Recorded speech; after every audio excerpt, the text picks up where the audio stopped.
बन्नू police, CTD और security forces का मुश्तरका intelligence based operation. थलगई में 4 दहशतगर्द हलाक, 5 मुश्तबा अफराद गिरफ्तार कर लिए गए। असलहा बरामद कर लिया गया। फायरिंग के तबादले में 2 पुलिस जवान मामूली जख्मी हुए हैं। डीपीओ बन्नू कैप्टन रिटायर्ड मोहम्मद फुरकान बिलाल की सरबराही में सब डिवीजन वजीर के पहाड़ी सिलसिले तलगई में खुफिया इतला की बुनियाद पर मुश्तरका इंटेलिजेंस बेस्ड ऑपरेशन कामयाबी से अंजाम दिया गया।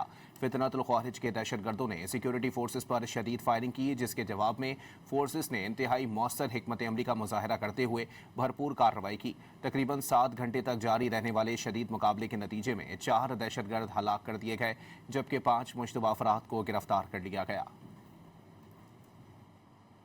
बन्नू पुलिस, सीटीडी और सिक्योरिटी फोर्सेस का मुश्तरका इंटेलिजेंस बेस्ड ऑपरेशन। थलगई में 4 दहशतगर्द हलाक, 5 मुश्तबा अफराद गिरफ्तार कर लिए गए। असलहा बरामद कर लिया गया। फायरिंग के तबादले में 2 पुलिस जवान मामूली जख्मी हुए हैं। डीपीओ बन्नू कैप्टन रिटायर्ड मोहम्मद फुरकान बिलाल की सरबराही में सब डिवीजन वजीर के पहाड़ी सिलसिले तलगई में खुफिया इतला की बुनियाद पर मुश्तरका इंटेलिजेंस बेस्ड ऑपरेशन कामयाबी से अंजाम दिया गया। फितनतुल ख्वारिज के दहशतगर्दों ने सिक्योरिटी फोर्सेस पर शदीद फायरिंग की, जिसके जवाब में फोर्सेस ने इंतहाई मौसर हिकमत अमली का मुजाहरा करते हुए भरपूर कार्रवाई की। तकरीबन 7 घंटे तक जारी रहने वाले शदीद मुकाबले के नतीजे में 4 दहशतगर्द हलाक कर दिए गए, जबकि 5 मुश्तबा अफराद को गिरफ्तार कर लिया गया।